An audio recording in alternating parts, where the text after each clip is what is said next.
ingredients that I need to mix up, and the first one is the pumpkin filling. So of course I need some pumpkin puree, and obviously I had pre-measured everything in these little ramekins before filming just to make everything a little bit easier and a tiny bit more aesthetic, which, to be honest with you, I did not want to post this video because it wasn't up to my standards of the aesthetic that I like to have on my channel, but it's a trial run, I suppose.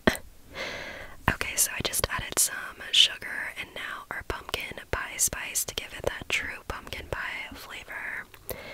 And then we will be adding in vanilla extract. And then our final ingredient for the pumpkin filling will be 1 whole egg. I was in such a pumpkin mood on this day. Like I said, I didn't want to post this video. I filmed it like 2 weeks ago at this point, and I just wasn't super happy. I thought it was just kind of boring to look at, but you know, whatever. You guys told me you wanted to see some baking videos, and I was really just kind of testing it out, and I thought I would test it out on something easy that I've made multiple times before, so hopefully it's not too terrible. And also, it's not as long as I would like it to be. I don't like videos under 20 minutes on my channel because for ASMR, in my personal opinion, it's like, what's the point? I don't really like that, so that was another reason I was hesitant on posting it, but the recipe is really good, and I feel like a lot of people would like it, and a lot of people would be able to do this recipe even with little to no experience in baking, so it's a great recipe for anyone of any skill level to make, and I love that. So I figured, even though it's not up to my standards and not as long as I'd like it to be, let's just go for it, and here we are. If you want to see more baking videos though, they'll definitely be longer and more complex recipes in the future, and I'm gonna make the background way more aesthetic as well. Okay, so now I'm going to fill my piping bag, which is actually a Ziploc. I didn't want to waste my piping bags on something so small and simple, so I decided to go with the Ziploc method, which is great for anyone that doesn't have a piping bag. This works perfectly fine. So the trick that I had learned many years ago is you take a cup or a glass and you fold over the ends of the Ziploc over the glass, and that'll hold your bag for you so you can perfectly fill it with your ingredients. So that is such a great trick. It works for piping bags and Ziplocs. And I will do this for both of my fillings.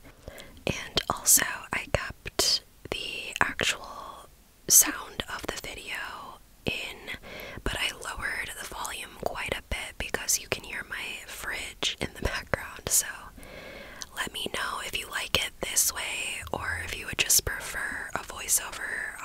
I can do that for future videos, just let me know. Like I said, this was very experimental, and I was kind of just testing the waters and trying everything out.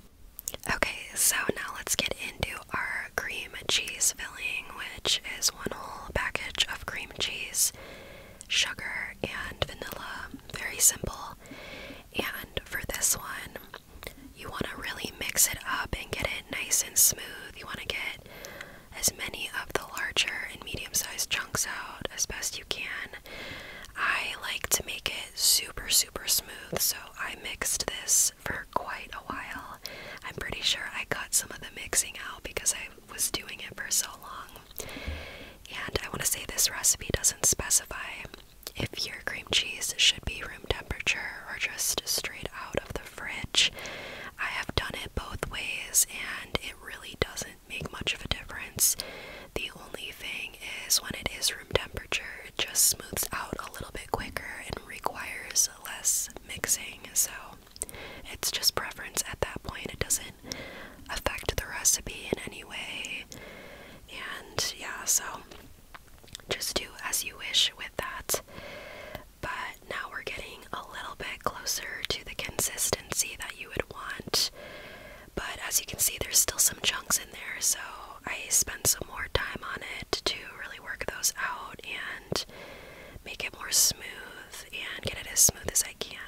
It just makes the piping process easier, and that's pretty much it. So, again, with our cup and Ziploc bag technique, we're gonna just do the same thing, fold over the edges of the Ziploc on the glass, and then fill it on up. And the fillings will make up to 12 Danishes, so you can split them up into 2 batches of 6 and make them on separate days, which is actually what I did, and that way you don't have to make that many in one day if you don't need that many, and then it lasts a little bit longer, which is so nice. And you can always switch out the pumpkin for like a strawberry puree, raspberry puree, whatever. You can do so many different variations with this base recipe.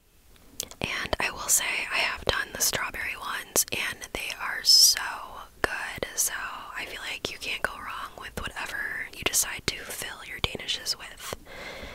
Okay, moving on to our glaze, which is the best part, obviously. These are basically like a fancier, more elevated, better toaster strudel. So this is just a vanilla glaze. So we just have milk, powdered sugar, and vanilla. And you want to really mix this up and get it to a more runny consistency, which you will see in a moment here. You can always add more milk to thin it out a bit if you feel like it's too thick for you. You just add a tiny bit of milk as you go. I think I settled on 3 teaspoons and it worked out perfectly. This is essentially like a royal icing, just more thinned out. If you wanted it to be a thicker royal icing that really hardens, you would just add some corn syrup to that and you would have a really great royal icing, which is a recipe I like to use when I do decorative sugar cookies around Christmas time. So we're getting a little bit closer to the consistency that I want, and I think it was about at this point where I was pretty happy with it. And the way that I test it is I just lift the fork and pretend I'm like drizzling it on my pastry, and that will show that it's ready. Okay, now for our puff pastry sheets. I wanted something simple. I wasn't in the mood to go through the complex and long process of creating your own puff pastry dough, which I will say it is so much better to make your own puff pastry, but I was not in the mood for that, and these Pepperidge Farms pre-made ones work just fine. So for this, I put my parchment paper down because I'll slide that onto my baking sheet once I'm ready, and I'm just cutting these into 6 rectangular shapes. And you don't need to roll your dough out for this recipe, it really doesn't make a difference, so I just opt out and just cut it after I unfold it. It works just fine that way. And once your little rectangles are cut, you are going to make a score on the inside. Now, I will say, don't do what I did. Stick with the rectangular shaped score. You will get less spillage when they are baking. When you do a top-filled puff pastry like this, I have found that it is pretty much inevitable that you will get spillage. It just happens, and you will get less if you do the rectangular score. I was just goofing off and was trying out this oval score, which I've seen other people do online. I'm like, well, let's try it. Typically, I do the rectangle score, but I should have just done what I always do. So, just wanted to mention that. The circle one just makes more spillage. But when you just want to go about halfway, and what this does is it helps your fillings kind of sink while the edges rise, and then it kind of creates like a little cocoon for your filling. But like I said earlier, spillage is just kind of a thing that happens, especially when you're using cream cheese. It's always happened to me, but it happens far less, and your pastries will look prettier if you go with the rectangle score. Okay, now I'm just doing a quick egg wash. You can do this before or after you fill. I just like to do it before to get it over with. And I will take this egg wash and go around the perimeter of the pastry dough. That way you get that beautiful golden brown appearance. So do not skip this step. It definitely adds to the dish. So like I said, I'm just taking this on every pastry, getting a nice coat around that scored mark there on the edges. Also, I think this was a great time to post this video because it is officially September, yay!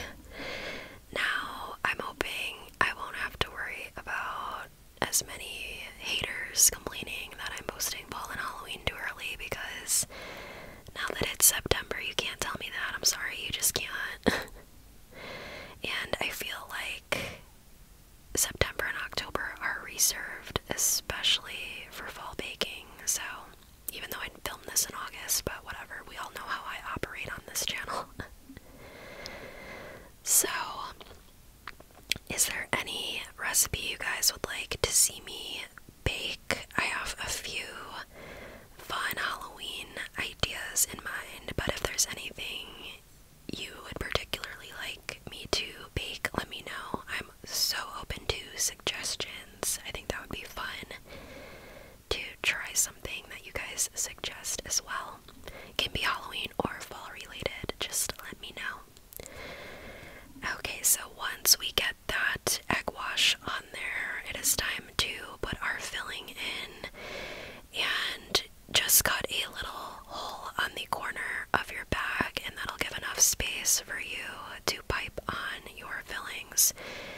And this really does not look cute until we add the cream cheese. I'm so sorry. I know what you're thinking. But let's just ignore that. So since I did this weird circular cut, which again, I don't know why I messed around with that, I'm piping these on a slight curve to follow that shape. If you do a more straight shape, just go straight up on it. It's so much easier. Please don't do what I did. It's much easier to just do the square, rectangle, whatever cut. But since I did this on an angle, I kind of had to match that. Now for our cream cheese, you're just going to lay that right next to the pumpkin filling.